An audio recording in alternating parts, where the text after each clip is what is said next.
પૂતગલો વડે પૂતગલના ઉપચયરૂપ તૃપ્તિને પામે છે. જળ પૂતગલ દ્રવ્યોથી ચેતન આત્માને તૃપ્તિ થતી નથી, કારણ કે જળ કે ચેતન બંનેના ગુણધર્મો જુદા છે.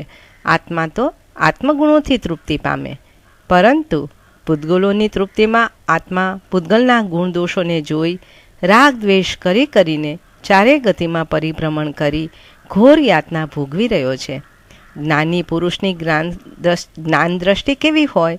મધુર શબ્દ, રસ, ગંધ વગેરે ગમે તેવા મીઠા, મધુર, મનમોહક હોય, પરંતુ આ તો જળ છે.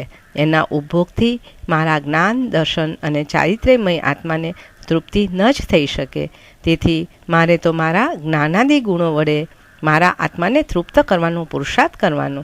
એ માટે વિવિધ પ્રકારની તપશ્ચર્યા અને સ્વાધ્યાય કરવાનો. પૂતગલ પ્રીતિને તોડવા પૂતગલોનો ઉપભોગ બંધ કરીએ જ છૂટકો. આત્મગુણોના અનુભવથી પ્રાપ્ત થતી તૃપ્તિ નિત્ય છે, તેમાં નિર્ભયતા છે, સ્વાધીનતા છે. માટે જ્ઞાની પુરુષે આત્મગુણોની અનુભવથી મળતી તૃપ્તિ માટે જ યત્ન કરવો હિતાવહ છે. મીઠી ગીરાના મધુર રસમાં પણ એ પરમ બ્રહ્મની તૃપ્તિ અનુભવી શકાય તેવી નથી.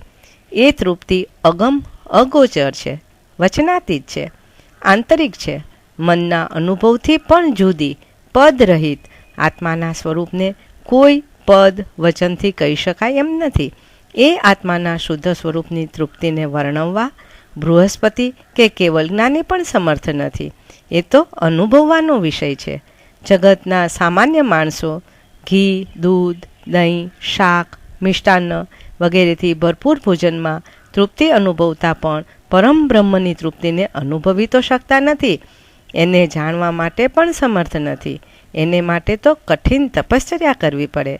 પરમ બ્રહ્મમાં તૃપ્ત થયેલો આત્મા એ તૃપ્તિમાં એવો લીન થઈ જાય છે કે પછી જગતના પદાર્થો તેને આકર્ષી શકતા નથી. કોટિશિલા પર શ્રી રામચંદ્રજીએ ક્ષપક શ્રેણી લગાવી હતી.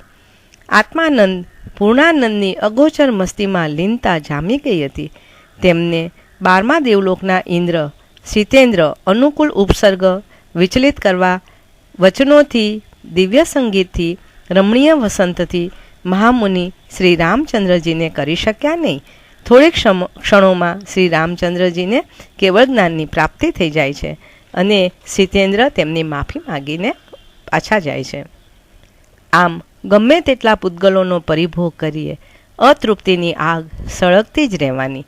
પૂતગલના અતિભોગથી કે જે પૂતગલ ભોજન વિષ ભોજન છે, તેના અતિરેકથી એવું અજીર્ણ થાય છે કે તેના સેંકડો વિકલ્પરૂપ ઓડકારની પરંપરા ચાલે છે.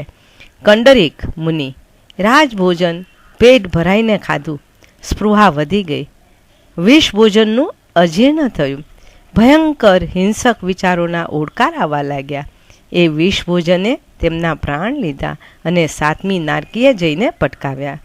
સમ્યક જ્ઞાન વિના જ્ઞાનાનંદમાં તૃપ્તિ કેવી? જ્ઞાનાનંદમાં તૃપ્તિ આવ્યા વિના ધ્યાન અમૃતના ઓડકાર આવે જ ક્યાંથી? જ્ઞાનમાં તૃપ્ત થયેલા આત્માને ધ્યાનરૂપ અમૃતના ઓડકાર આવ્યા જ કરે છે. આત્માનુભવમાં લીન થઈ ગયા પછી આત્મગુણોમાં તન્મયતારૂપ ધ્યાન ચાલ્યા કરે છે. એ અનુભૂતિ એવી હોય છે કે જગતના કોઈ પણ પદાર્થ પ્રત્યે તે આકર્ષાતો નથી. જ્ઞાન પ્રાપ્ત કર્યા પછી જ્ઞાનીના મનમાં એ જ્ઞાનના તત્વો રહસ્યો ગોળાતા રહેવા જોઈએ, ધારા ચાલતી રહેવી જોઈએ, અને તો જ જ્ઞાન એ અમૃત છે એવો અનુભવ થઈ શકે. શાસ્ત્ર જ્ઞાનના ખૂબ પરિશીલન દ્વારા આત્મા એવો ભાવી થઈ જાય કે જ્ઞાન અને જ્ઞાનીનો ભેદ પણ ન રહેવા પામે. આમ વિષયોના વિષ પ્યાલા પીનારા ઇન્દ્ર કે મહેન્દ્ર કોઈ સુખી નથી. નિરંતર અતૃપ્તિની આગમાં સળગતા રાજા મહારાજા, શેઠ સાહુકારો કોઈ સુખી નથી. ભૌતિક પદાર્થોના સંયોગમાં વાસ્તવિક સુખ શાંતિ છે જ નહીં.